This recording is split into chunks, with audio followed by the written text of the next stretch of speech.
थे। कृष्ण जी को लड्डू गोपाल भी कहते हैं।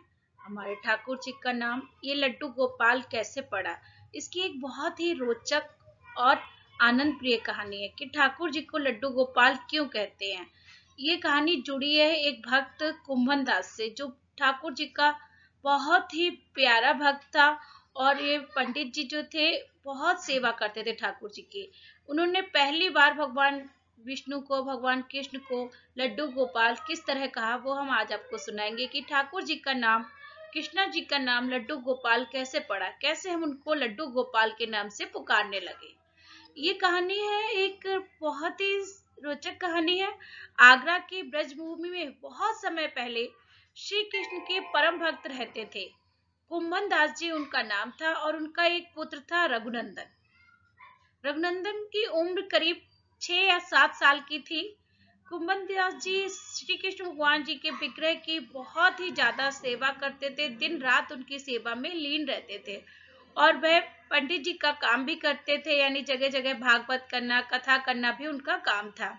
लेकिन वो सेवा इतनी ज्यादा करते थे, इसलिए वो बहुत ही कम कथा भागवत में जाते थे, अपने पास की एरिया में ही जाते थे, जिससे कि समय पे ठाकुर जी की सेवा भी कर सके और समय से वापस आ जाए। एक दिन की बात है कि उनको कथा कहने के लिए वृंदावन से न्योता आया।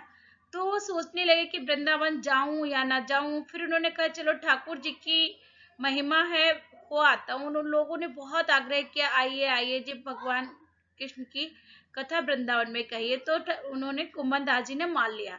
लोगों ने बहुत आग्रह किया तो वृंदावन जाने को तैयार हो गए। लेकिन अब उनके पास समस्या थी कि अगर वो वृंदावन जाएंगे तो अपने कान्हा की, यानी अपने ठाकुर जी की सेवा किस तरह करेंगे। तो फिर उन्होंने सोचा चलो अपने 7 साल का बेटा है, कान्हा जी का भोग वगैरह तैयार करके हम उसको दे देंगे, उसको बोल देंगे कान्हा जी का भोग लगा दे, उनका ध्यान रख ले, शाम को आके वो प्रसाद ग्रहण करेंगे। इस तरह उन्होंने सोचा। तो उन्होंने क्या किया, अपना सुबह का भगवान का भोग बना के और अपने बेटे को बोल दिया पहले कान्हा जी को भोग कराना, पहले ठाकुर जी को भोग कराना, फिर तुम भोग करना। और वो ऐसा कह के भगवान की भागवत करने के लिए वृंदावन चले गए। तो फिर क्या होता, जैसे ही रघुनंदन ने दोपहर अपना खाना भगवान जी को भोग लगाया, उसके बाद उसको खाना खाना होता है। तो उसने पहले भगवान जी के भोग को हटाया और कहा भगवान जी खाओ लड्डू को, कृष्ण भगवान जी आओ भगवान जी खाओ। जब उसने बहुत बार कहा, बेचारा 7 साल का बालक, उसे लगता था भगवान जी आएंगे लड्डू खा लेंगे, ये खाना खा लेंगे, लेकिन उसने बहुत कहा तो वो उसने नहीं खाया। तो बेचारा उदास होकर बैठ गया।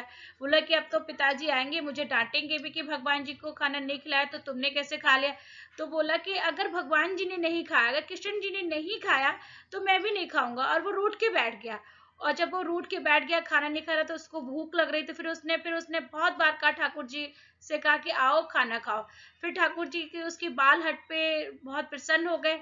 और फिर भगवान को आना पड़ा, क्योंकि उनका छोटा सा भक्त, इतना नन्हा सा भक्त हट कर रहा था। अगर वो खाना नहीं खाता तो छोटा सा भक्त भी भूख में रहता है। इसलिए भगवान जी आए और उन्होंने लड्डू खा लिया और खाना को पूरा खा लिया।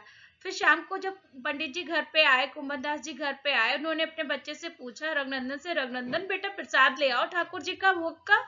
तो बोले ठाकुर जी तो पूरा खा गए। उन्होंने कहा अच्छा, अच्छी बात है। तो उन्होंने कहा बच्चा है, छोटा है, इसको भूख लग रही होगी, हो सकता है इसने खा लिया। फिर दूसरे दिन भी ऐसे ही हुआ। दूसरे दिन भी शाम को उसने दूसरे दिन भी चले गए वृंदावन भागवत करने पंडित जी। जब वापस आए तो उन्होंने पूछा प्रसाद लाओ बेटा, तो उसने यही कह दिया। ऐसे के 4 दिन बीत गए। जब 5 दिन बीत गए तो छठे दिन, 5 दिन में उनकी भागवत पूरी होगी। छठे दिन जब उन्होंने कहा मैं जरा देखता हूँ कि आखिर बात क्या, ये बच्चा इतना झूठ क्यों बोलने लग गया मुझसे। तो छठे दिन जब कुंभन दास जी रुक गए और उन्होंने रुक कर देखा कि जब दोपहर हुई, उन्होंने ठाकुर जी का भोग लगाया उसके बेटे ने, और उन्होंने बुलाया कि ठाकुर जी आओ खाना खाओ के। तो कृष्ण भगवान जी एक छोटा सा बाल रूप में आके उसके सामने बैठ के खाना खा रहे थे। तो जो छुप छुप के पंडित जी कुंभन दास जी देख रहे थे, वो एकदम से भाग के जाते हैं और कृष्ण भगवान जी के पैर पकड़ लेते हैं और भगवान के बहुत मनोहारी करते हैं कि हे प्रभु, आपके इस बच्चे के सहारे मुझे आपने दर्शन दिए, और ऐसे कह के। तो क्या होता है कि एक लड्डू उस टाइम जब कृष्ण भगवान जी के पैर पकड़ते हैं, तो एक लड्डू उनके हाथ में और